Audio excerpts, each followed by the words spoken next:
1, 2, 3, and 4. 4 Let's platforms. See. Yeah, looks like.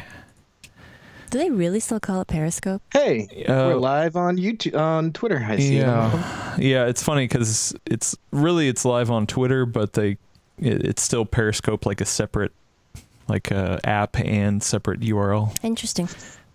Anyway, yeah, we're live. Hello, Internet. Vignesh is already here. Hi, Vignesh. I wish Vignesh is extremely ready for it. Yes. And, really? And he's already. He's at 11. He's going to go to a 15. He is ready. He could never be more ready than he is now. And Rusty's here. Yeah. Gordon, why don't you address what we're going to be talking audience about? We are going to be talking about, of course, all of Intel's news. Lots of news there. Also, of course, the latest thing to be angry about, Internet, and how angry are you at the lack of hyperthreading on Core i7? Yeah, I think that's right. I better write this down. That's right. Yeah. Well, not necessarily just angry about, but we can talk about it. Baffled. Astonished. Also, for some reason, Twitch won't let me put 9900K in the title. Really? Isn't that funny? Yeah. That's bizarre. Yeah. So they say it violates their some sort of policy. Random. All right. Well. You could just say 9th gen. You could do Core. It's fine. You could say 9th gen, I think. I just said F you. I keep seeing that the box for it where it says i9 on it. I saw it upside down because my phone didn't turn right enough, and it says 6! And that's all I can see when I see that box now. The Core 6. Oh. Nice. All right, we got Mike. We got we've got a lot of people coming in. E Lopez 580's here, and he got a YouTube notification. That's good. That's always great. Oops, always good. Also, speaking of YouTube, well, I'll bring that up in a minute. Yeah, I want to thank everybody. Yeah. Don't worry, we will. All right, Gordon, are you rip roaring and ready to go? Yeah, ready. I always forget which camera it is. That one. All right. In this episode of The Full Nerd, what the hell am I saying? In this episode of The Full Nerd, Intel's Core i9-9900K is finally here. And hashtag insert CPU gate. And finally, do you already miss hyperthreading? Yes. Cheapskate. I just want to try to get dramatic pause. You can get angry. That was good. Eleni's actually smart, not a cheapskate. Frugal. Oh, damn, I forgot to do it. Welcome to Full Nerd episode 71. I wasn't even paying attention, just off in my own little cloud here. I'm your host, Gordon Bong, with Brad Charkis, co-host. I'm paying attention. He's paying attention. I am not. Eleni Yee here, who is definitely not a cheapskate. Sorry. It was a thing between us. Yeah, hi, everybody. And Adam Patrick Murray controlling the vertical and horizontal. Hello, everyone here. But more importantly, hello, everyone out there. As some of you might know, that we crossed 100K on PCWorld's YouTube a couple days ago. Yay! Yay, go us. A little slow cap yeah, for go us. Not us. Go you, the people who are subscribing. Yeah. Exactly. Boom. Yes. Thank you, everyone, so much. Gordon and I were in New York to see some stuff that we're going to talk about in a second. But from the bottom of our hearts, I truly appreciate everyone's support on YouTube and all of our other channels. So I really appreciate it. 100K down, a couple more million to go. 1,000 to go. One thing about YouTube, our YouTube channel, is actually the videos that we do often published there first because of the way our upload process works. Yep. So if you subscribe to us on YouTube, you'll be able to see our stuff sooner than if you're following the site sometimes. True. Definitely. So definitely hit the subscribe button, which is it down here? It's somewhere. Who knows? Who knows? I just want to know, it's like an achievement in a video game. So, ding. And we were like I said, we were in New York to see something fancy. Gordon, we put up an interview that we had. A lot of people saw that in the feed. But why don't you recap and tell everyone what we saw? So of course the big news is 9th gen. Although I was coming in this morning, I was like, where exactly makes this 9th? And I'll tell you, is one more is what makes it 9th. Intel has 3. We're gonna talk about 3 levels.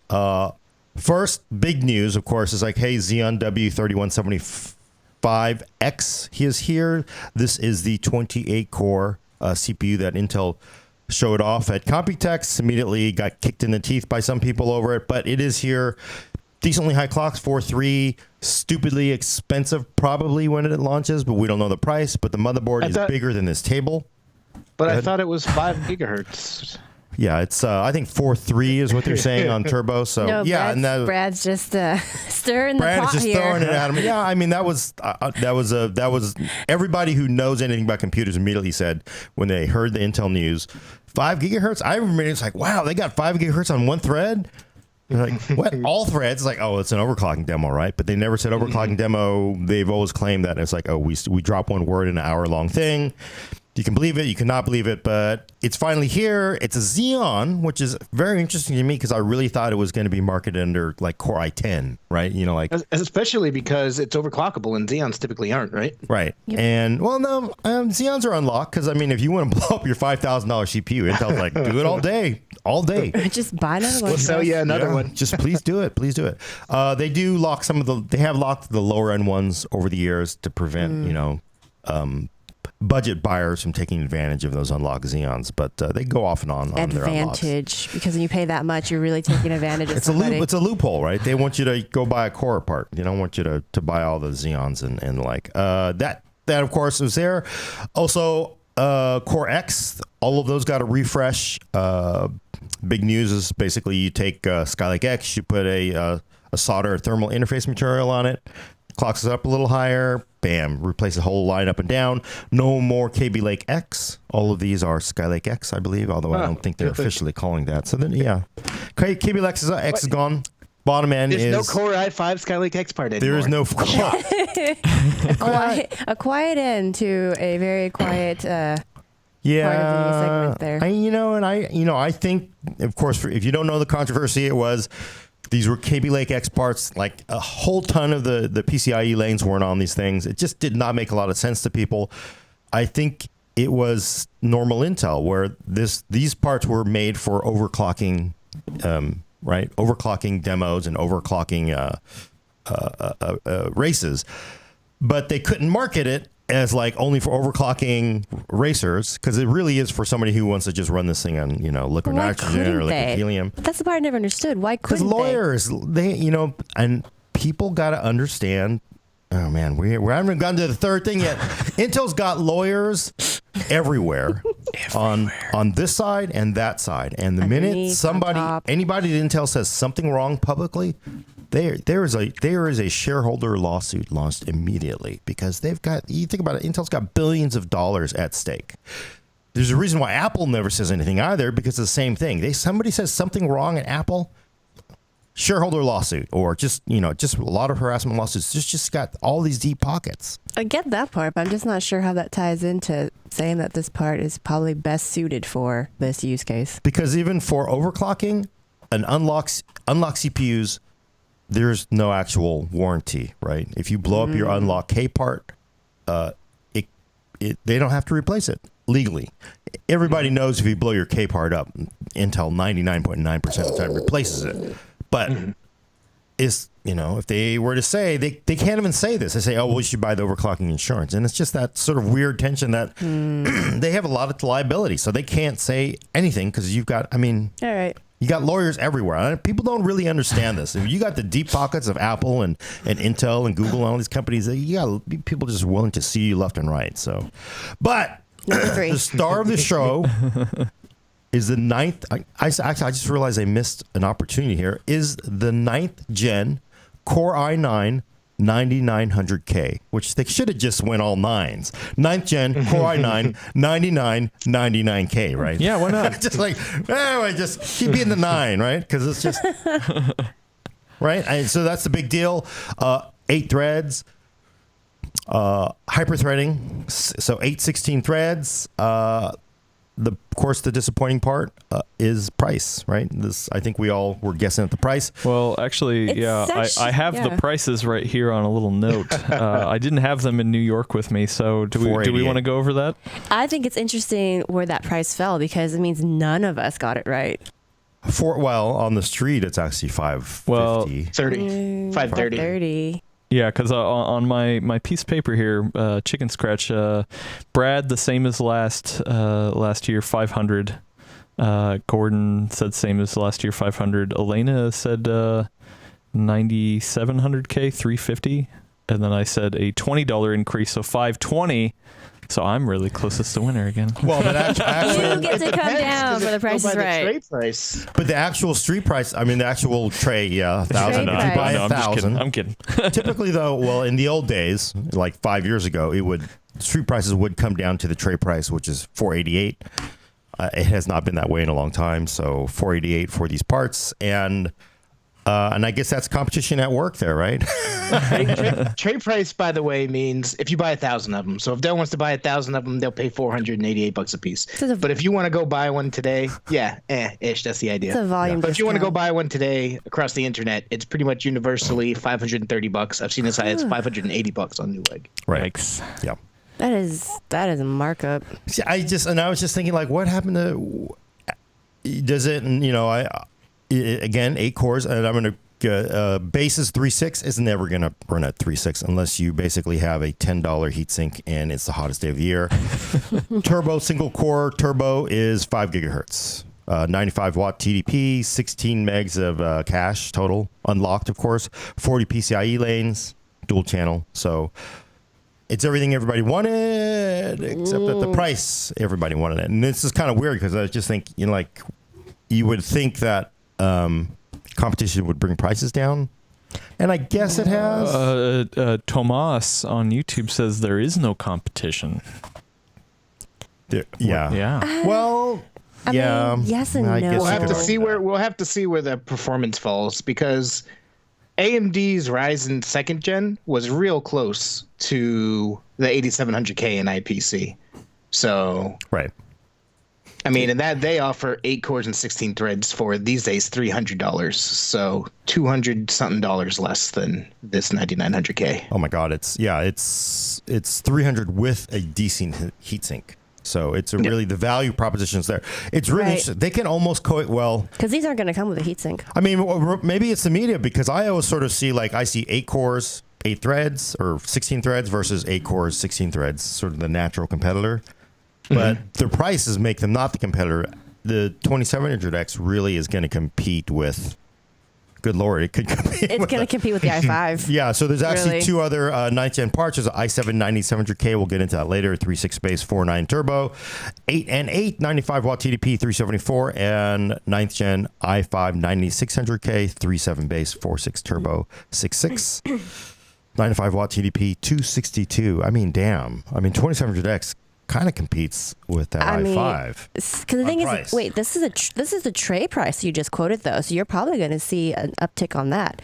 So it's going to be much closer to 300. At Amazon, the 9700K is $400, same at B&H Photo, and on Amazon at least the 9600K was $275. Okay, but I mean, sort of like it just came out. In about a quarter, maybe the prices will stabilize. So 262 to 275, 270 is. It's 300 for 8 core, 16 thread. Dang. 2700X. Is it from a pure performance point of view, for like just putting the money down? It's going to wail on that 9600K.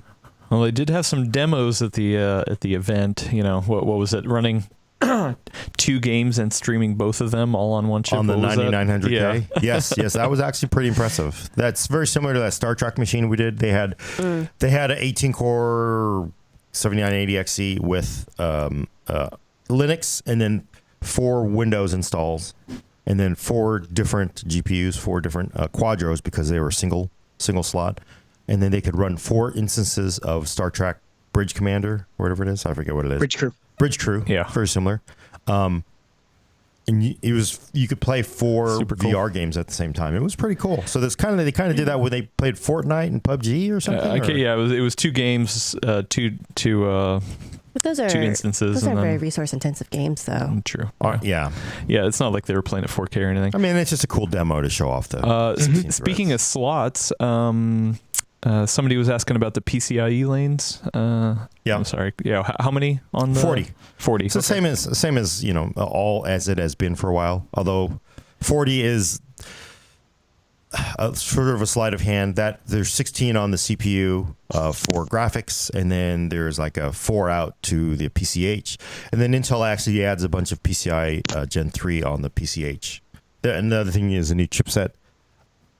It's not really 40. This is not the same. So you basically, if you stay within the PCH, yeah, there's a ton extra PCIe lanes. But once you start crossing over the DMI, which is the connection from the South Bridge, as people still want to call it, to the CPU, you're looking at sharing a single by 4 Gen 3 kind of connection. So you're not going to be running, 4 970 Pros on your South Bridge and getting crazy amounts of bandwidth across that DMI. You really, at that point, you do a Threadripper or you do a Core X, part. What's the breakdown for Ryzen again? Like, how's that one structured again? It's really 20, like a lot of people like to say 24, but let's face it, it's the same thing. It's very similar. 4 hang off the actual CPU for M.2, which is okay. That's kind of cool. And then you get 16 for your PCIe, for your graphics cards, and then you have another 4 going to the PCH, which they add on more. So they're pretty even. Got a great question from Paul Lucas. This is a little high level. Do you think we get too wrapped up in benchmarks versus user experience? Gordon, I know you got something to say about that. Yeah, I think people do get a little too focused on the benchmarks, and they kind of like look at that little oh my god, it's 3% better. In the end, doesn't And actually, it's very interesting because Intel really came out hard. They really came out hard. The Core i9-9900K is quote the world's best gaming processor. They've said it over and over and over again. Wait, I thought you said there was a problem with lawyers. Right, and they are saying, well, I mean that so. Does anybody doubt that it's? I mean, 8700K was clearly the world's. I'm not doubting it. I just best. think it's funny that you would say earlier in the conversation that they couldn't, characterize one chip a certain way, but they're totally doing it for this. But look at this. Look, I have taken. Well, the overclocking is like, hey, this is. You can use the chip this way, but it's outside of what we warranty. Whereas you could say, hey, we're the world's best gaming processor. It's not going to blow up. Yeah, I'm going to point out a very and so I did an interview with God, I'm going to screw this up, and I hate that. Anand Srivastava. I got it right. I got it right. Yes, point for me. I'm so bad. People get my name wrong, Mr. That's the desktop boss at Intel, right? That's not possible. I did an interview with him, and I misquoted what they had said. I said it's the world's fastest gaming CPU, and he actually corrected me. He says, "Oh, it's the world's best gaming CPU," because as we know, there's a difference there, right? There's a big difference between fastest and best. Yeah. Yep. And I say this because I do not doubt, and honestly, I took a poll. I think Paul and Kyle would agree, and Steve over Gamers Nexus. Everybody in the room agrees. Yeah, 900K is going to be the fastest. I would say fastest. I honestly wouldn't say best. I would say it's going to be. It's going to have the highest frame rates in most games. Because best can be construed to mean so many different things. Considering it has the same thread count as the 2700X, I think it'll be faster even in multi-core stuff. Personally, I think it's going to be the fastest mainstream desktop processor you can buy. Right. No, I agree with that. Mainstream being $500 now, I guess. And for the small socket, and that's $500 for small socket. Yeah, but there's. Core. We'll talk about this later, I think. But we could talk about. Sort of like. But the whole thing is like he corrected me, and I thought about that. It's like when you say best versus fastest, one's quantifiable, one's not as much. Yeah. But getting to the point, the viewers asking about is it? Are we getting too much into the benchmark weeds? Like, 1080p 240 hertz panel. Yeah, this is going to kick ass. 4K 60, 4K high for refresh. No, you're not going to notice the difference between these 2700X or i7 or a 9. I mean, it's going to be really hard. For what it's worth, I think we also are clear about that in our reviews. Like when you reviewed the 2700X, you said, yeah, the 8700K is a little bit faster, but you're not really going to notice it. So you get the extra cooler. So the 2700X is the better buy for your money. I try to do the same with graphics card reviews. Yeah. The experience that you get trumps raw benchmarks numbers at any time. Yeah. Yeah. And that's all that matters, right? You could be using an old Pentium K overclocked. If games are running fine, don't listen to everybody saying, "Oh, you need to buy something." It's like, no, don't. And I think Intel actually really leaned into that concept hard when it was talking about the 9700K and the 9900K. They were like, they're going to be the fastest gaming specifically. They were talking about over and over gaming. So, 8 cores is more than enough for gaming. Yeah. And they have straight cores, soldered, interface material. They're leaning real hard into that same experience idea, I think. Right. They're going to push, and I got to say, 8700K really pushed those clocks. That thing never seemed to run ever under 4 gigahertz most of the time. So you put solder on there, you push a little harder. Again, Intel, these are, plus 14 parts. They just tweak it. They have their very best bins, and this thing could be running at 4.3 all day, and then when you get the single threaded, could be 5 gigahertz. We don't know because we don't have the parts tested yet. Right. So. We got a kind of a follow up question on that over on Twitch from Verger. Could you explain how the 9700K would be faster, better than the 2700X with only half the threads? We're going to get to that later. Yeah, we're going to get into that whole hyperthreading. Hyperthreading. Yeah. So save that question. Maybe you could put in chat how to pronounce your name so Adam doesn't. Good luck. Because it's part of Adam's charm. He still hasn't learned how to pronounce my name, folks. So don't take it personally. Gurdine. He's still working on that. Gurdine. Yeah. So I got the price. I was disappointed. I was disappointed, but at the same time, this thing is going to rock 2700X, right? We're gonna have to see the final performance. We'll have to wait and see. It'd be $100 cheaper. I mean, to me, that's a solid $100 more than I was hoping it would be. Yeah. Well, what would have make you feel better? I mean, because the pricing is a cooler. Yeah, and I should have really asked cool that cooler. Is it time for Intel to say, hey, you know what? We're gonna. God, I hate it. We're gonna take a page from AMD's playbook. Like any tech journalist is really that into football. But anyway, we're gonna. I am. Except for Brad, except he calls them cheaters. But why? I had to throw that one out there, folks. Sorry, Patriots fans. Why? Shouldn't they put the cooler in the box? I'm serious. Nice Honestly, even for me, there's something about having an included cooler that makes it seem more valuable or like a better buy. They could have made it $560 and included a cool cooler, and people would be like, "Oh, okay, well, I guess I'm getting a cooler." And it would have taken away the sting. Yeah. But it does have a nicer box, It looks like a that Destiny. Box is not going to cool anything. Not even me while I'm sitting at my desk. Listen, the box is really nice and it's well built, as I know. Yeah. Because I dropped it at the event. Dude, seriously. When I saw that box, my first thought, maybe I handle logistics too much. My first thought was, man, they're going to have a hard time packing those in boxes. There's so much space. Yeah. It's a natural shape. Yes, Adam did. We're just going to admit this to the world. I'm going to take half the blame because I was there too. Yeah, sure. PCWorld, we apologize to Intel and to all fans.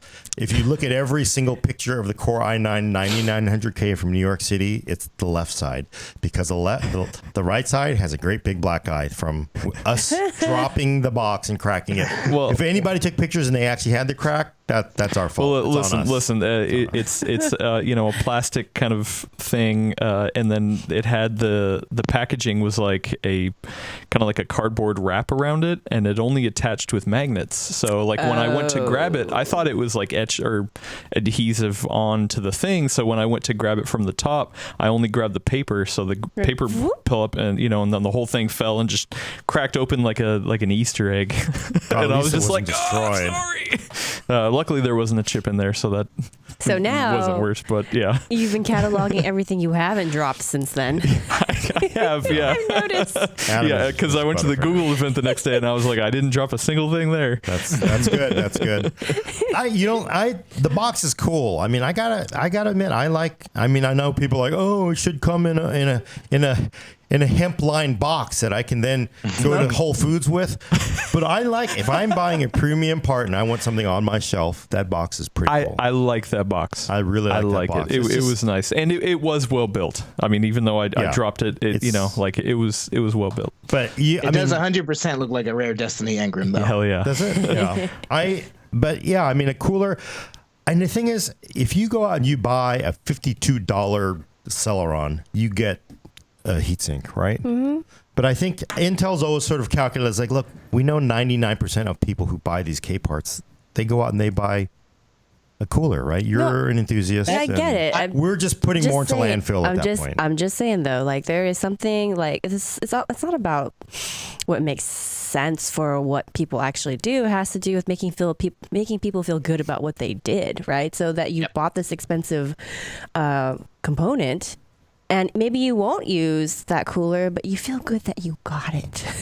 Yeah, you don't feel bad. Like the Wraith cooler. It's a nice, well-designed cooler. And even if you do upgrade to it, it takes away, like I said, I think this should have probably been $100 cheaper in my opinion. But if it's going to be $500, having a nice, well-designed air cooler, something like the Wraith in it, would have been like, all right, it's a little more than I wanted, but it has this nice cooler. You can justify it in your head a little bit more. Yeah.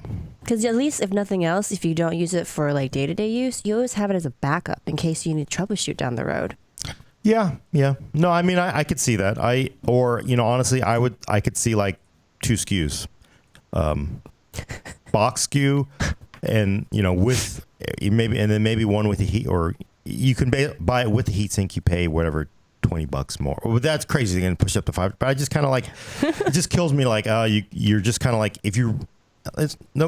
nobody's ever got like, oh, I wish I need to go get another one of those Celeron heatsinks, right? They work fine, but let's face it, they look like the wimpiest heatsinks in the entire planet. But I don't think they would include that with it. I mean, even AMD has like they could do what they call it, segmentation between their coolers. Intel actually has a very high-end aftermarket, high-end for Intel cooler that's copper slug and everything. It's fairly decent. It's like close to Hyper 212 Evo. But I would feel like better if it were $400, right? Then it was $30 more dollars over what a 8700K went for. You get 2 more cores, you get the high clocks. I'd have been fine with 425, the same as the 8600K even, but 500 just seems like... Oh, the 886K? Oh, yeah. And sorry, back to the cooler thing real quick. Vignesh says, I enjoy having the Wraith Prism cooler as a backup for my 360 millimeter what AIO. I just said. Yep. Thanks for backing me. Yeah, sorry. You guys are just prepared, right? It's like, we coordinated. We're all wearing CPU company colors today, I just noticed. Really? I'm wearing red. I subconsciously wore red. Yeah. So I don't know. I'd rather just see I'm fine with no heatsink. I'm right with you. It would make you feel better. I don't think it would take the whole sting out of it, though. It wouldn't take the whole sting, but it makes it just a little bit more palatable. Yeah. We should probably move on because we got a lot to talk about. Oh my God, yes, we do. And you know what? So let me bring this up. I'm going to bring this up. And you talked about lawyers, and on the press release in the Intel newsroom, when they talk about best gaming CPU, this is like one of those pharmaceutical ads at the bottom. I mean, it's like there's a press release and there's about 45 paragraphs of actual things to justify saying it's the best CPU. I'm going to point this out at the bottom of the news release. Viagra performance results are based on testing by Principal Technologies as of October 4th, 2018, and may not reflect on publicly available security updates. See configuration disclosure for details. No product can be absolutely secure. Intel will be marketing, So basically, Intel came out with this. They said 19 games, all kinds of stuff, best gaming CPU. And the same day, this very same night. Well, what it's doing is citing independent third-party testing by a company called Principled Technologies, which Intel commissioned ahead of launch. Right, and for people who don't know, most of us know, consumers know Principled Technologies from Web Expert, Benchmark Expert. They do a lot of sort of browser-based benchmarks that a lot of people run on sort of like tablets kind of stuff, not heavy-duty stuff. But they are also an in-house analyst firm that you hire them. They're hard guns. They do their testing for you. A lot of them are just for internal stuff, right? So they can say they want a third party to test it and they get the stuff back. In this case, they actually decided to release preliminary benchmarks, and immediately everybody got angry, right? Angry. Why, Brad, do you know why they got angry? Because the testing methodology was incredibly flawed in ways that kneecapped AMD systems. Yeah. I mean, how many ways? That's how many different ways? There are different ways. The major ones are it ran the AMD systems with the stock Wraith cooler, but put a high-end Noctua cooler on the Intel parts, which, if you're testing CPU performance, being able to run colder will directly affect clock speeds, so that innately disadvantages AMD. Another way, a major way that they hindered Ryzen parts is they downloaded the Ryzen Master utility and activated the game mode, which is intended for Threadripper parts only. And what it does is disables half the cores because Ryzen parts, with the way all the dies inside interconnect, game mode will make it so just that, the two ones that talk directly to memory basically are the ones being used. In mainstream Ryzen parts, that doesn't need to happen. It just cuts core count in half. Yeah. So it's a major disadvantage in CPU tests, obviously. Wait, but do we think they did that intentionally, or was it just somebody not realizing? Well, it wasn't. There are some other issues as well at like memory bandwidth and stuff. And again, I talk about Gamers Nexus every week because they do great work. But as it turns out, Steve and Gamers Nexus actually are based in the same city as Principled Technologies, Durham, North Carolina. And the day that this happened, he unannounced drove over to the offices and did an interview with the co-founder of the company. Good on them for taking the interview. They easily could have been like, "Oh, hey, you got to schedule something, come back later." But I really like that all 60 minutes thing, right? I didn't watch it. I need to watch it yet. It's on my this is my queue too. I haven't gone through it yet. It's great. Go watch that video. It's completely uncut. They go from beginning to end. We're not going to cut anything, so you can't say that we're being biased or editing it or whatever. Nice. But in my opinion, there are a lot of flaws and questionable decisions in the methodology. Watching that video, I get the feeling that Principled Technology typically handles enterprise kind of stuff and in-house kind of stuff. I don't think they're used to gaming methodologies as much as us dedicated reviewers are. And I for a lot of these, hearing the co-founder explain why they behaved the way that they did, I take him at his word that, hey, we ran these at these memories at these speeds because that's what Intel is rated for, and this is what AMD is rated for. Never mind the fact that a normal gamer will enable XMP or whatever. They're just doing the ratings. What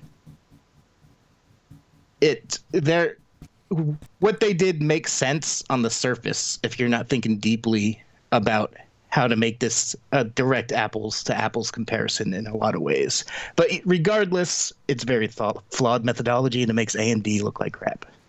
AMD performance. Yeah, and the other thing too, I sort of, I always want to give everybody the benefit of the doubt, but there's sort of the tone deafness of their test.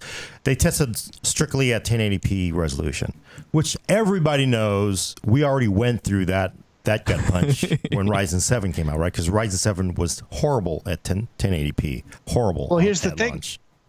That's because it shows CPU weaknesses. So that's the part of the methodology that I agree the most with. I think you should run it at 1080p. Well, no. See, I agree. And honestly, that is the way I've been doing it for forever. 1080p. Because honestly, what's the point of even running games? Because it never changes, right? So, but I do think, and I agree, after going through that whole that was just a horrible experience of like people, no one knew. Everybody was like, what's going on with this 1080p resolution thing? But I really do think it's very valid if you are giving consumers representative performance to show 1080p performance which is valid. I don't care what any AMD fans say. It is a valid test. I'm with you, Brad, because there are 1080p 240 hertz panels there. There's people who buy those. That's why they sell them. Mm-hmm. But I also want to tell people what you get at 1440p and maybe 4K, right? And what you get is useful information to consumers, whether or not they're looking to buy it, if they have a setup like that. But I think once you move up to 1440 and 4K, it shifts more of the bottlenecking over to the graphics card. It does shift it. So it's not as useful as 1080p performance. I have no issue with them benchmarking at 1080p. But I have no issues with them using 1080p. I have issues with only using 1080p. But I understand why. Because look, if somebody says, "Hey Gordon, I want to build a box. Should I buy 2700X or should I buy 9900K?" I'm like, "Well, what resolution panel?" You always ask, like, "What are you going to use it for?" Mm-hmm. So you're going to play games. You ask what resolution panel. It's like, "Oh yeah, I'm going to be running a 4K panel." And I took everybody's advice. I bought a 1080. I didn't buy a 2080 Ti. I had the money. Didn't want to do it. 1080. So 1080 Ti. Thank you. 4K. It's the right choice. I got to say, you know what? It's going to be a wash, right? For the most part. At 1440 and 4K, it'll be a wash. So but they got I actually disagree with the whole concept of testing at those higher resolutions. And I feel like when it became an issue when Ryzen launched, it's because AMD kind of pressed that issue. Hey, nobody tested at 1440 and 4K because the original Ryzen had much lower IPC and single thread performance than Intel. And so 1080p shows that. Going to the higher resolutions shifts it onto the graphics. So I think it was AMD trying to move the goalposts. They did. And I think they did a bit successfully. They did. It doesn't show raw CPU performance. Well, I think they did. And I think anybody who only runs 4K is doing a disservice to people. But I do think people are running, 1080 and 1440. I think it's more valid information for somebody building a system to know that. I mean, because I would not want to tell somebody 9900K is going to be faster in games only, period. I would want to say 900K is faster in games. We don't have any tests, but we're going to guess 5 gigahertz is going to be faster. I'm going to tell them it's going to be faster, but if you are GPU constrained, as you are in most games, and you also, like, it's classic. It's like 8700K versus 2700X. Do I do 12 threads or 16 threads, right? Well, if you're doing 50% rendering, 3D rendering, I got to say 2700X makes more sense. You play some games and you're playing at 1440 or 4K, 2700X makes more sense. You building a 1080p 240 hertz panel? Yeah. 8700K, right? That's easy. But I just think this goes back to that experience topic. But more information I think is valid. But I think getting back to Principal Technologies, their mistake was like only testing one thing. Look, I give everybody the benefit of the doubt, but it's like having game mode on, not running the clocks on the memory as high or hand tuning the timings for Ryzen, and then also running 1080p. You got to wonder. You either are not paying attention to what is going on out there, or you sort of know, I didn't know what was going on, kind of stuff, because you needed to hit these numbers, right? They said, go ahead, Elena. I feel like you guys are both saying the same thing, honestly, just from slightly different angles. Oh. Yeah, I actually don't think there's an argument here, even though you guys... Yeah, we just think differently about resolution. Yeah. Well, no, I mean, I think that you guys are both kind of saying the same thing about 1080p and about how the methodology is a little bit flawed. I think what Gordon is basically doing is just adding on to what you're saying, Brad, where it's like if you had actually looked at 1440p and 4K in those tests for AMD, they wouldn't have been able to have such a skewed outlook, I think is what he's trying to get at.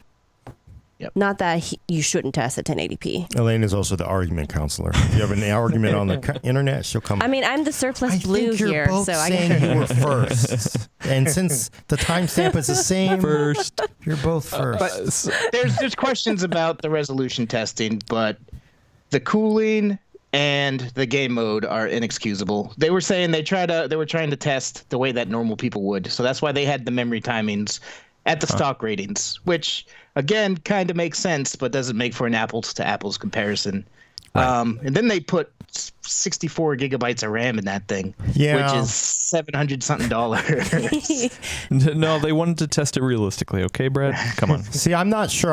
I can buy fully loaded testing. In fact, I've done that as well because, a lot of people will say, well, you're handicapping AMD because you're running fully loaded, and early on Ryzen you can't clock the memory up if the memory bus is fully loaded.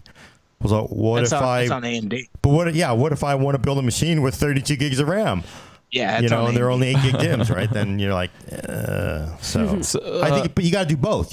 More information is better. The answer is not less information. I think that's ultimately your point. More information. Thank you, Elena, for solving our internet argument. So once again, I think we should move on just because I know the last topic is going to be a big one. But before that, obviously it was sloppy. I mean, there's a lot of people saying, okay, either they made rookie mistakes or it's sloppy or maybe they got paid off. Yeah. Whatever. How much of this falls on Intel? Because Intel could have came back and been like, oh, hey, can you redo this because we don't think this is fair? Don't you think at least Intel would have known? Or do you think they're like, oh, cool, all right, thanks? I don't know if they're allowed to, though. Well, I think it all fall on Intel. I think so, Intel's too. the one who commissioned it and published it. Well, no. So I think Intel basically is like, hey, yeah, it's ultimately Intel calls the ball and saying we're going to run these numbers. We're going to run in our press release. That is their fault ultimately. But if we accept that Principal Technologies, and they seem like they're a legit outfit, they've been around for a long time. They've been around a long time. Intel says, hey, we want you to test this processor, this processor, this processor, this processor for gaming performance. Because it's an independent test, I can't tell you, run at 1080p, do all these things to nerf my competition. No, Go ahead, Elena. I just think, though, that in a way, it's like both their faults, right? So, Principal Technologies should have maybe gotten more context for how they're supposed to test these, right? But I feel like when you commission something, it's like having a contractor come to your house and you're like, okay, I know nothing about, electrical work. But if you see that they're doing something that doesn't seem quite right, you might want to say like, hey, by the way, like, I know I don't know anything about this, but can you double check that? Because something feels off to me. Like, you don't have to give an explicit direction. It's just, Well, the big difference is that Intel does know about this. Intel knows 100% the way that it should have been tested right. I agree. I'm an editor. If Gordon gave me a thing that had all kinds of errors in it, I wouldn't just run with it. I'd say, hey, that's not cool. We can't publish that.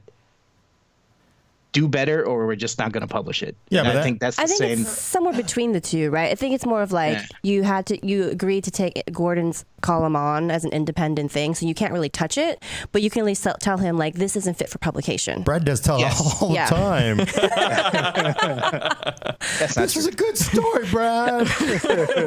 No, but seriously, I do think the way these things are set up, if it's a legitimate testing house. This is not a political poll it's a push poll that you're making just to cook up results that you want. And there are legitimate polls, there are false fake polls. This is them saying test these parts, here are the parts, we need to buy this date. The only thing they could have said is, hey, you know what? We can't run this. Yeah, exactly. Do it right. That's what we just said. And they should have. But it's like, what do they do though, right? It's like the launch is next week, right? I mean, there's no way we could or tomorrow, right? There's nothing they can do at that point. We don't really know, but I will say one thing.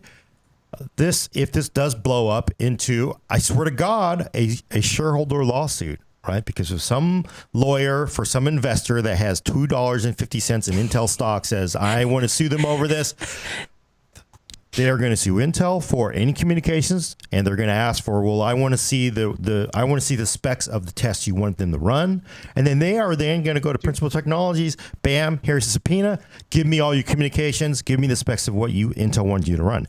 And if it's like text message, like, oh my God, can you turn on gamer mode? And also, don't put any thermal paste. Then it's like, oh, but I can tell you, I don't think that's going to come out. I think what'll probably happen when that happens is like, they don't do this stuff. They don't pay attention to the drama. It's like the way the CPU turns. Like, it has been drama ever since Ryzen showed up. Every day is drama, right? Everything is drama because competition is just like, it's all drama, right? It's like, how are they going to know, like, what 1080p? I've been doing that forever. I think Principled Technologies does deserve some kudos. The reason that we know that this methodology was flawed is because they published their methodology step by step, like down to download Ryzen Master from here, open it, press these buttons. Yeah. Right. And then they've been very transparent and open about the whole thing. Yeah. I lean towards rookie mistakes personally for the most part, but very respectable. It still should have been published. Yep. True. Which goes to show, like we always say, wait for benchmarks from actual independent reviewers, not from ones commissioned by Intel or AMD and NVIDIA. The early vendor benchmarks are always, if not necessarily like, this is the worst, most egregious case I've seen things being skewed because of setup. But even if you look at other AMD and NVIDIA numbers, there's a reason NVIDIA was touting HDR and not other stuff before the RTX launch. Right. I mean, they always cherry pick. Wait for independent reviews 100% of the time, especially for things that cost $500. There's a great article on PCWorld called "Never Pre-Order Anything." It might be written by one Brad. Well, I already know the answer to this, but somebody asked, but when can we see these independent benchmarks? I don't know. Actually, you can never talk about that stuff. Okay, I knew I just had to ask. And then the street launch date for the CPUs is, I think, the 19th, though. So you would expect independent reviews to be up then at the very latest. Yep. Okay. And then the other one is, I've seen some people in here that say, hey, like I get the whole controversy, but it's still a great part, and I'm just going to buy it. Really? Because they don't want to live another life you want without. the best. I'm just kidding. No, I'm just joking. Let's say, who's got all this cash? But are they really saying they're going to buy it, or Yes, yeah. There was a couple people who are like, "Hey, I get the controversy, but I already pre-ordered." I said that with Steve, and it came out wrong. But I think, honestly, as far as safe bets go, 9900K is a safer bet than RTX. RTX, you just don't know if that whole ray trace world is going to show up, but I can tell you damn well 2 more cores and solder is going to be fast. I put the 9900. I put the 9900K in the same boat as the 2080 Ti. Yeah, it costs a lot more compared to the competition, but it is. I mean, we haven't tested it yet, but I can pretty much say for certain at this point, it's going to be the fastest small socket CPU you can buy. Right. So if you're willing to spend that money on it, I mean, if this is your hobby and you have money to spare, there are going to be people who buy that. Right. But no, so my what I'm saying is RTX, it's a hedge. This is it's the brave new world. It's the undiscovered country. Star Trek reference.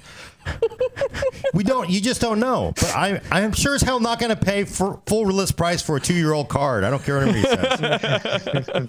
I'm just I just think I know what I'm going to get out of a 900K. I'm going to get higher clocks. I'm going to get solder. 2 more cores. Yeah. All right. So it's guaranteed. But what about? I'm real curious to see how it overclocks all core. I hope it hits 5 gigahertz. Yeah. So we're talking about the 9900K, but what about the lower end parts without hyperthreading, Gordon? Oh yes. So the Core i7 internet coming.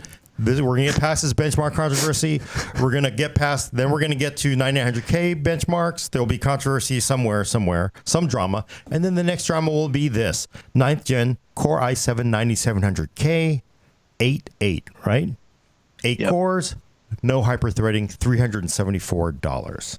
It's the same deal with Core i5, no hyperthreading. Well, but i5 is wasn't in i5, yeah. It never had hyperthreading, right? So it's. But i7 always has, and with this generation, it effectively makes hyperthreading a luxury option for the $500 9900K and higher. Yep. Right. And the way I look at it, I wrote a story on PCWorld.com. Oh, never heard browser, of it. PCWorld.com. PCWorld.com. PCWorld.com. I take it really as not.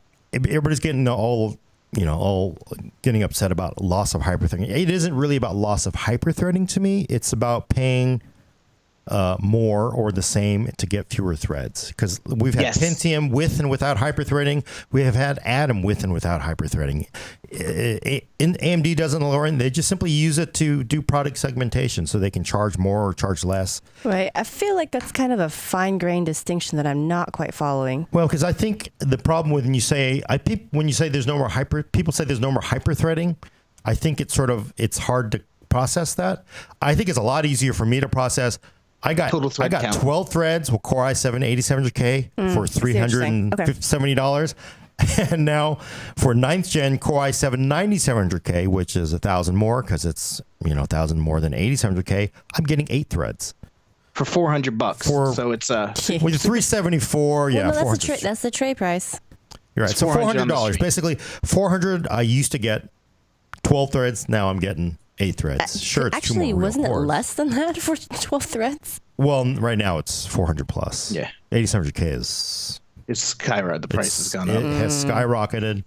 I'm just saying at launch to launch. Yeah, launch to Comparing launch. the two. Yep. But it's just, to me, that's the real kind of like kick in the gut. That burns me. I think we talked about this before. It really burns me that, this is all a response to Ryzen since Ryzen came out last year. AMD came out and said, hey, look at all these cores that we offer, and we're doing all these parts are unlockable, and all these parts have hyper or simultaneous multi-threading.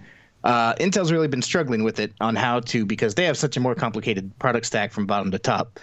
And I'm just really disappointed that they decided that the best solution is to take away hyperthreading, because there are going to be workloads where the 8700K and its 12 threads is going to beat the 8-core, 8-thread 9700K. Right. And we think anyway. that's not even we think. It's, I would say, very, very likely. And the idea of spending more a generation later to get worse performance in pretty much any aspect, I really dislike that. Yeah. And also, I the way I sort of see it is, it's interesting. We basically have a price increase, because I don't really think of Core i9. You could also think of it this way. Core i9 is now Core i. If you think of Core i9 as Core i7, the new Core i7 9700K, that's Core i6. Okay? Not quite 5. But now, for your Core i7, it's $488 or $500. So instead of paying $300 to $400, $350 to $400, you're now paying closer to $500. That sort of over 500 on the street. Yeah. It's over 9,000. And I don't doubt that these parts are going to be faster. And honestly, to the people who that's all that matters, more power to you. But I am just surprised, because usually competition means lower prices, right? We talked about this in a previous show, right? Where we already know certain factors. Like, one, Intel doesn't really want to get into like a race to the bottom. Right. 2, they really like making money. So it's really disappointing, but it's not surprising that they would lean really hard into this, angle of, well, we'll give you the best gaming performance you can get, so that way they can justify, making these changes, right? Because they've, I think I saw something, either something they said or that they put on a statement, which was, they don't feel that any games are really taking advantage of anything more than 8 threads. So you're not going to be harmed. You're not going to be harmed if you're a gamer to get a chip that doesn't have as many threads as the previous generation. So that's what they're really like leaning hard into. Makes total sense. Still very disappointing. I would have I think they could have approached this so much better, because I agree with the idea of, hey, our mainstream lineup, most people game, we're going to lean hard into gaming. So we're just going to give you straight 8 physical cores. That's the fastest performance you could get out of your threads, and that'll blow through 99% of what anybody's going to do. And I'm 100% if they'd lean into that, but then drop the price and say, okay, instead of being 370 at launch, it's now 325. You're getting fewer threads, but it'll blow the pants off of gaming. Yes, we're taking away threads. It still does what you got to do. Now it's cheaper. I would have been all about that, but it's the mixture of taking it away, add a cooler, but taking away the threads and then charging more. It's just it's a hard combo. Oh, by the way, the box is only on the i9 version, just so anybody's confused. Oh, so you don't even get to display that with What do you pride. think your $150 goes for? Womp womp. I want Somebody a cooler. broke the prototype. I'd rather have They a cooler. can't even run it through the 3D printer anymore. Rather They have broke a the cooler. prototype. Someone dropping it, but Hashtag team cooler. But it's gonna make it hard for them to, like, I'm real curious to see where the benchmarks fall compared to the 2700X, and I'm gonna be doubly curious to see. We already know that the next generation Ryzen chips are going to be on the 7-nanometer process, and those are going to come probably in the first quarter of next year, looking historically. Right. So there is a chance that very soon, like, AMD will have some rockin' parts compared to an 8-core, 8-thread, $400 Core i7. right. But I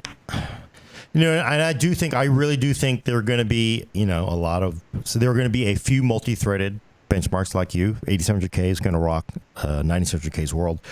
But I do think this thing with the solder chim and with 4.9 turbo and no hyperthreading, this thing just could basically run all day at like 4.6. Yeah, all day, everything. Okay. So, question for you: would you rather get a 2-year-old chip at list price? No. Let's just say, like, for just pure speculation, right? Would you have preferred getting another 612 chip, or would you choose this 8.8 chip? I don't. That's why we got to wait for the benchmarks. I don't know. And I think it always comes down to what are you going to use it for. I'm going to bet a 90% gamer 9700K is probably going to be way better than the 8700K, right? Higher clocks all the time. You don't have to fuss with it. At 1080p resolution, at least. Yeah, but you say that's all that matters, Brad. 1080p. You're saying that. We got it on tape. Everybody, don't fight. But no, I would think, yeah, there's legitimate arguments for 9700K for a 90% gamer. I agree 100%. And that's why I wish they had dropped the price. If they had dropped the price rather than increasing it, it would have been a big difference. Yeah, price. I mean, let's face it. I think if you just shaved $100 off of that's probably too much. If you saved $75 off everything, everybody would be happy, right? Even 50. $325 for the 9700K, $425 for the 9900K, $250 for the i5. I would have been, whoa, that's great. Then everybody would have been. But I don't know that would they. Yeah, I felt if they did that, they would have just crushed current gen Ryzen. They would have just crushed them. Yeah, right? And then they like, hey man, we're designing this for gamers, like because they were playing up this angle in the interview that you did with the desktop chief. Yeah, Core X is for the creators. Yeah. These mainstream sockets, they're for gamers and normal people. So what we're going to do is reduce the price and just give you straight cores, no more threads, because those give you maximum performance. So we're optimizing these chips for gaming. We're making them cheaper. Go kick butt in Fortnite or whatever. I think that would have been a strong message, but the price increase kills it. It does hurt it, yes. But, Intel does like money, as most companies. Actually, that's the shareholders want them to do is to care about money, so that's not that bad. But, one thing I do want to add, traditionally, it's really weird because we sort of think, we know these parts replace the old parts. The older parts usually stick around. Like, you can still get a 7700K.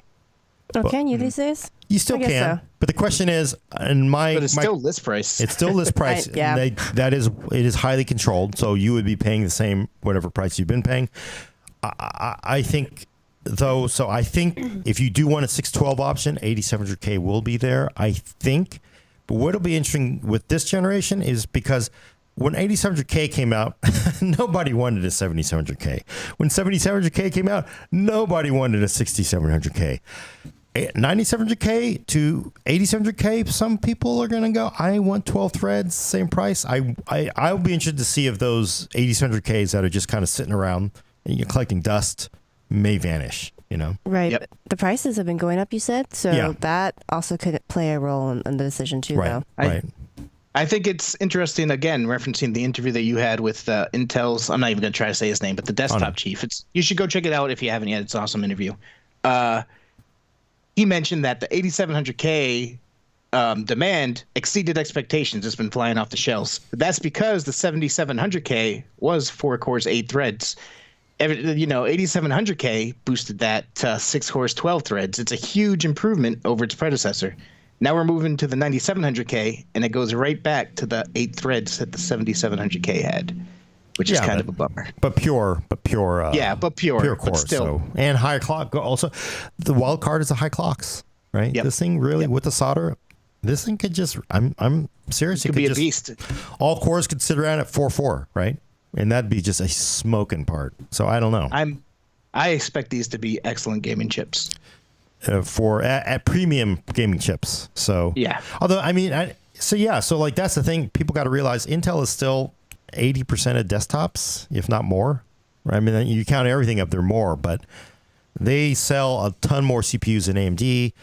Is it just? And the interesting part, just to go weird and wonky and wider factor for a second, the interesting part to me is that this very intriguing decision to dump hyperthreading in the mainstream parts occurs at a time when Intel is having trouble meeting CPU demand because so many chips have been on 14 nanometer for so long, they just can't keep up. So they've said, hey, man, we're having a shortage. Some prices are going to be higher. We're not going to make some of the lower end chips because we're focusing on the high margin stuff. So just like yesterday, both IDC and Gartner, which are research firms, put out reports, the statement of the PC, like they do every quarter. And they both expect that CPU shortage for Intel to continue through the end of next year and for AMD to pick up the slack. So this is coming at a time where AMD has an opening to meet demand that Intel isn't fixing. So it's real interesting to me that Intel is cutting back on threads at a time when AMD has a chance to get out there in the market and make more of a name for itself. Yeah, but I mean, again, I think everybody's basically, their business is we're selling everything we can make. So it's probably not a bad situation. Yeah, right. So, God, I'm looking for, who's the wiki chip analyst who is, I just want to bring this up because it's. Yeah, you were chatting with him. He had a great reason. God, I wish I knew it. He's also the reason they named the, David Shore, I think, right? Yes. Okay, so David Shore, because SHOR. David Shore, this guy's just like, holy smokes, it's just like a brain being wheeled around on legs. So he knows all the process stuff. He knows all the CPU stuff. But I was asking everybody because I really wanted to know the soldered TIM, right? Why the hell not do it? Everybody was telling me it's like less than $2 to do solder, right?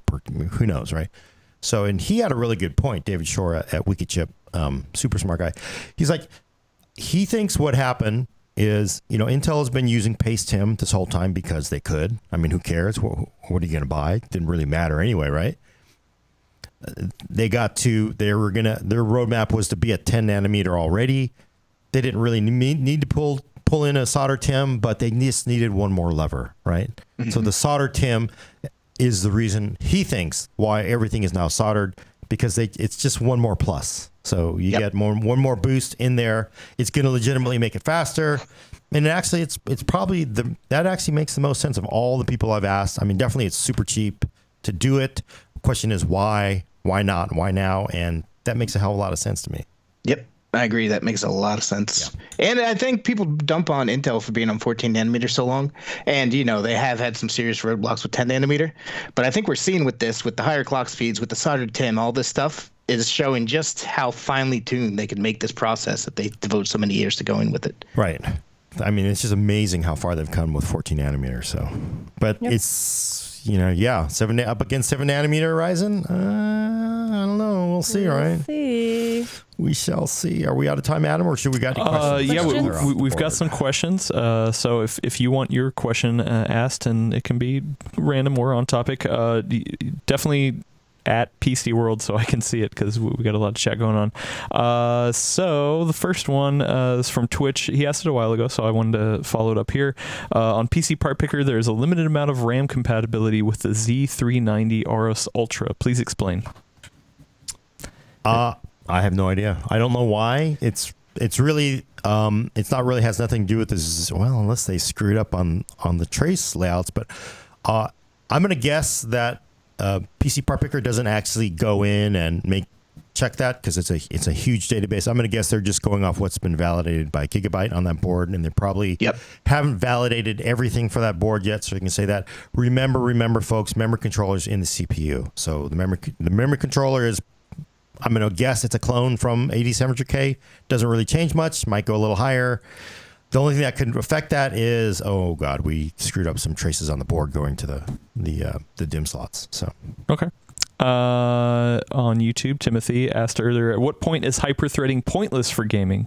Are there many game engines that even use more than 6 to 8 cores?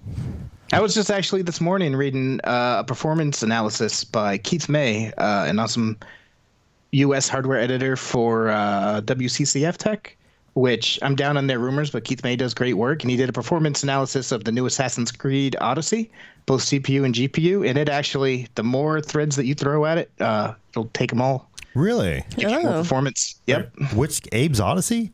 No. Assassin's Abe's Creed. Odyssey. I missed what you said first. I was like, what? Wow. Some Sega game from like 25 years ago? It's becoming like DirectX 12 in general. It's becoming more common. It is still far from common though. Yeah. I wouldn't I don't think it really matters. I think 8 cores, like I was saying, I think the 8 cores that are in the 9700K will be fine for the foreseeable future for gaming. But definitely, if you are running a Ryzen 7, turn off game mode for that game. But wait, I thought you're supposed to test with game mode on. It does say run game all mode. the benchmarks in game mode. I gotta say, it's a fault of AMD for even having you do that without a box that says, "Hey, dude, you're turning off half your cores." Dude, do that. I think it should be marked in the software as incompatible with Ryzen, only available for Threadripper chips. Well, but actually, Brad, I swear to God, I hope people are going to be honest. If Principal Technologies goes in, they flip on game mode, and the 2700X, definitely Ashes is going to go up because you're adding more cores, but some of the games will suffer from the inter-CCX latency, right? So some games may actually lose performance because of the inter-CCX if it hits both of them, right? Because we know on the Windows scheduler is awesome. On Ryzen chips. Right, on Ryzen chips. So. Okay. Over on Facebook, it's not really a question, but a comment that I wanted to get you guys' opinion on. Bokra. Only reason Intel has that much of an advantage in games over AMD is ring bus architecture, and majority of games are coded to fully utilize it due to Core series being here for a decade. True, false? Expand. I don't necessarily think it's the ring bus. Because you would see a horrible performance out of Skylake X, which is mesh. But I think it is just because they've been around for a long time. Hell, if you're a game developer 7 years ago, are you going to throw all your effort into coding for AMD parts? No, you didn't. Ryzen's a brand new. I do think that was a problem with the Ryzen launch. A lot of games just didn't work well with the microarchitecture. It's gonna take time. It'll get better. It's because games are built. The majority of games are built for higher single thread performance and clock speed, because Intel was so dominant for so long because the Bulldozer generation just wiped AMD off the map for a decade when it comes to gaming. And so games and game engines have been optimized for that, high single thread performance, and that's where Intel still holds the lead. I think that has a lot to do with it. That was always such a. Go ahead. Ryzen is closing the gap, though. Oh yeah, definitely. Yeah, I think it's the next generation of games. I think these parts are out there. All developers have. It's going to get a lot closer. The optimization for Intel won't necessarily matter as much. But I just want to say, oh man, Bulldozer. Every time I think about that name, it kills me, because at the time it's like, this is big, it's powerful, cool, it's Bulldozer. Cool name. It's actually also as fast as Bulldozer. Come on, faster. Why is my Sandy Bridge part faster? That's pretty good. AMD made the right bet on multi-core. They just did it a decade too early. Sorta, because it was CMT. But yeah. All right. FPS iDrastic. Why does Time Spy Extreme have an Intel Core i7 5960X beating a Core i9 7980XE? I have no idea. It sounds like a leaked benchmark or early benchmark that could be drivers. Who knows? Good Lord, where that number? Who knows? All right, this is kind of a beginner question, but I like to answer these too. Actually, I do have an answer for that. There are components, if we're talking about Time Spy Extreme CPU, that's more core count. 5960XE has what, 10? 5960, 8? 5960, I thought that was the, I can't keep track. That was the first 8 core. Oh, so it's a Haswell. There's really no reason for that. Yeah, it's 8. Old GPU bench based on that, so. Beginner question. Neil, should you put more money into your CPU or GPU when building? Depends what you're doing. Yeah. So the answer is yes. Yes.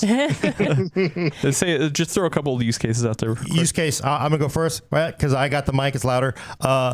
If you're a gamer, put it all into GPU. If you actually do work, other stuff, Photoshop, Premiere, and all that kind of stuff for a living, put it more into your CPU budget.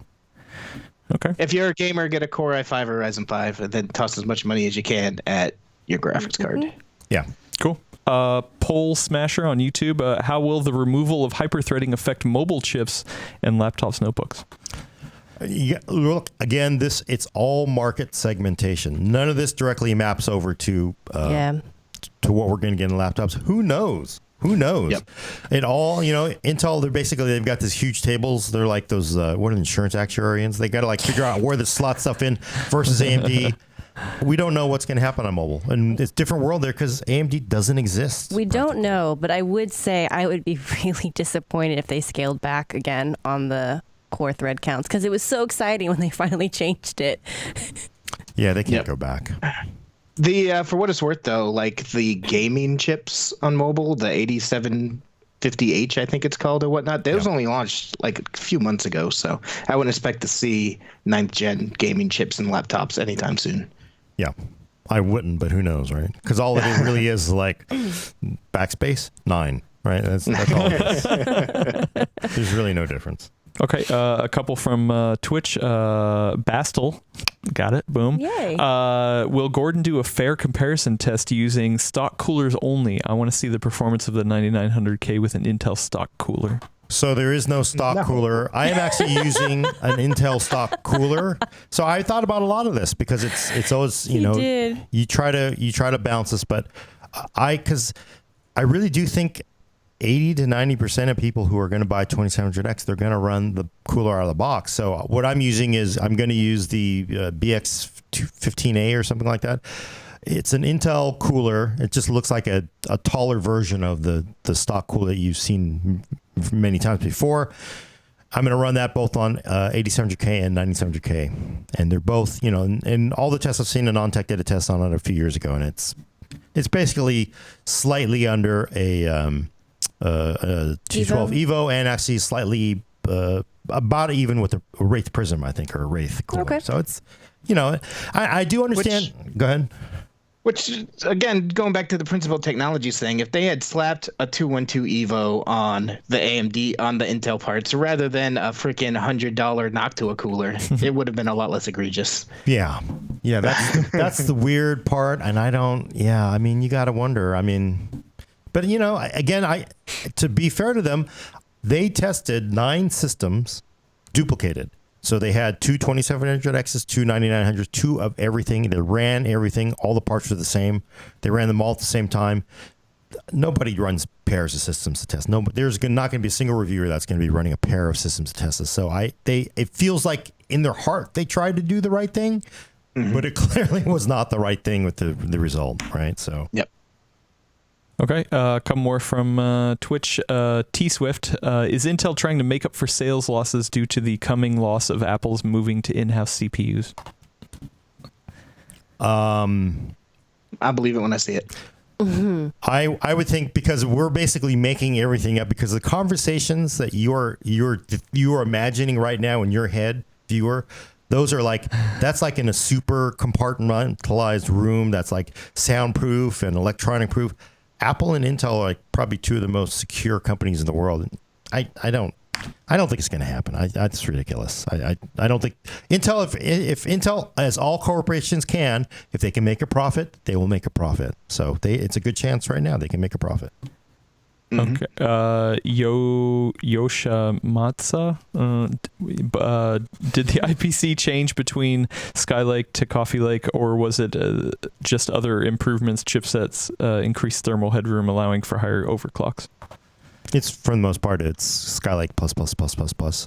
Kaby Lake brought better graphics, hugely improved graphics media engine, and then we just kind of kept cobbling on cores after that. So, yeah. Has there been any IPC increase as they move through the pluses? I don't think there has been. I haven't done it in a little while, but for the most part, no, it hasn't changed. Yep. So the last time I did it, it was like, Speaking about the, just to go on a tangent for a bit, about the prices and profits of these chips, they're pretty high already. I'm going to be curious to see if that number is so high to kind of balance out and already factor in the increased component costs that are expected because of the U.S. tariffs, because CPU components are going to get more expensive, it sounds like, pretty definitively.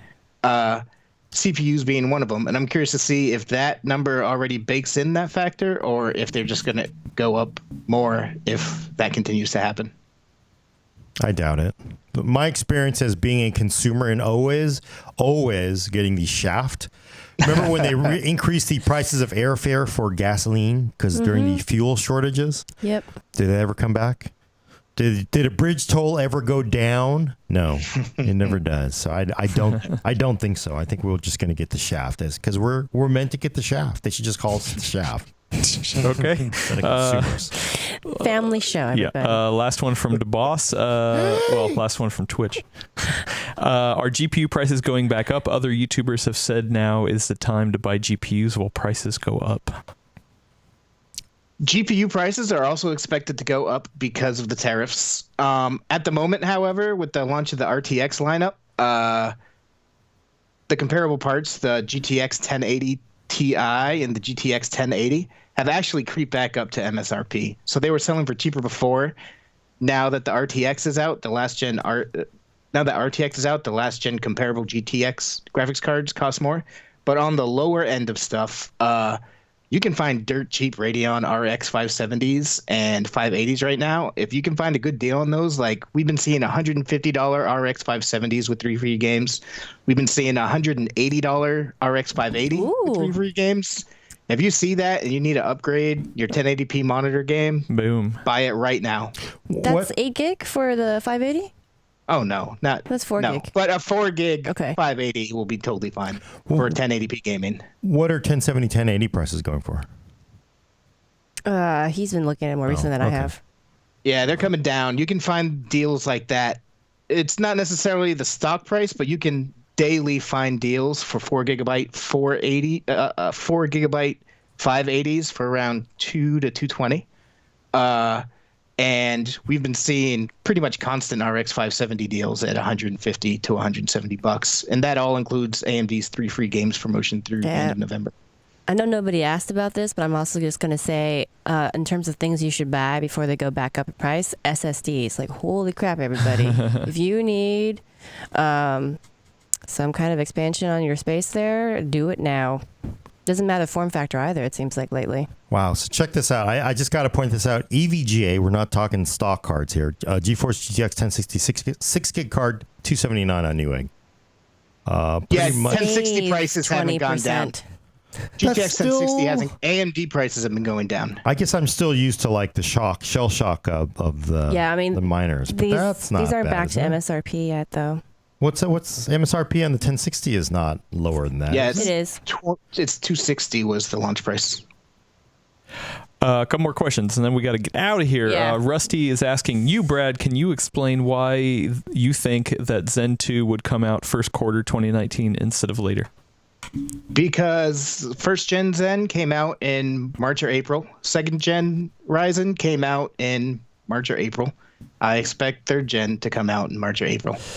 I don't know. It seems pretty. Your logic seems pretty fair there. I like that. CS could be just exciting. Yeah. Ooh. Yeah. AMD's doing a keynote too. So that's right. Oh, yeah. damn. Lisa Sue. We forgot to mention that. That's when you want to bust it out, right? Yeah. That's when you want to like at the world stage. Boom. That's what's crazy about that. This is the first time AMD has done a keynote at CS in 51 years of the show's history. Yeah. So do you have to wonder if something special's coming up? You would imagine if right? they come out and say, "Hey, we've got 7 nanometer Ryzen 3 coming out in April in 2 months." Oh, but one more thing, we've got 7 nanometer graphics cards coming out. Oh my God! The AMD gaming phone. Wow. Yeah, the AMD gaming phone ties into self-driving machine learning car. All right, last question.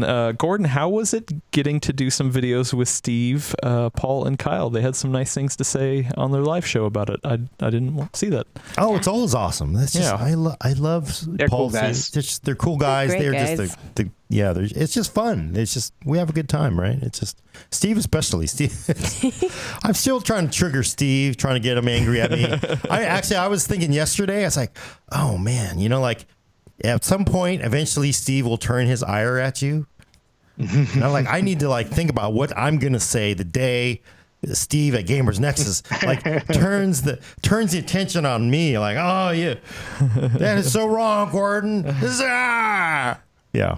Just don't be wrong then. I know. That's actually my favorite part of going to events. Like seeing the 9900K launch is cool. Seeing the new NVIDIA stuff launch is cool. But everyone who works in this space, they're all really cool people, and I look forward to go to the events just to say hi to these people face to face. Yeah, it's really cool. And then I know everybody likes to say you're shilling or somebody's paying for something, pay it off to do a test. But I got to say, everybody that I know at these, they have the readers and viewers' interest at heart. It may be from a slightly different perspective, but that's what they're thinking of most of the time. So you do it because you love it. You do it because you love it, and your mean things hurt. I was thinking to Adam, we should have done like mean tweets. People should just read mean tweets, as long as Jimmy Kimmel doesn't sue us. Cool. Let's take it out. Yep, okay, we gotta go. Yeah, because my bladder's not gonna hold on anymore. It's meeting time. So check back next week for your fix of PC Talk. Hopefully Thursday. We're gonna try to do it Tuesday. Tuesday. Mark down your calendar. Check back next Tuesday for your fix of PC Talk on the Full Nerd. For audio listeners, subscribe to us on iTunes, Google Play, or Stitcher. Every time you do, it goes up one. Also, send questions and comments to thefullnerd@PCWorld.com. Thanks for coming. I'm Gordon Young with Brad Sharkus. See you Tuesday. Elena Yee. Bye, everyone. And Adam Patrick Murray's going to hit the off switch. Thanks, everyone. I don't have anything pithy to say. Bye. Woo! Pizzy. Just in time. Pithy. Pissy. Pithy.